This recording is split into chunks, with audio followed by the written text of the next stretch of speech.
Planavom taupyt, baigėsi tuo, kad nusipirkom snowboardus. Pigiai, įtartinai pigiai. Logiškai būtų buvę sustot, bet mes pagalvojom.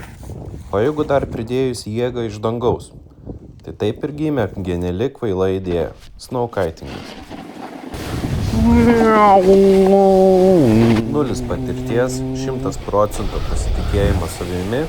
Pirmas bandymas ir atrodėm kaip šiukšlių maišai audroj. Vėjas tempia, mes rėkiam, žmona filmuoja ir švengia. Bet tada kažkas suveikia, lenta slysta, vėjas pagauna ir staiga tu nebe žmogus, tu Lidl biudžeto Red Bull atletas. 3 žinios, interviu. Labai lengva, atrodo, kad labai sunku. Be kalnų, be keltuvų, tik tu, laukai ir sprendimai, kurių tėvai nepalaikytų. Mes galvojam, kad nusipirkom pigius snowboardus. Pasirodo, nusipirkom naują priklausomybę.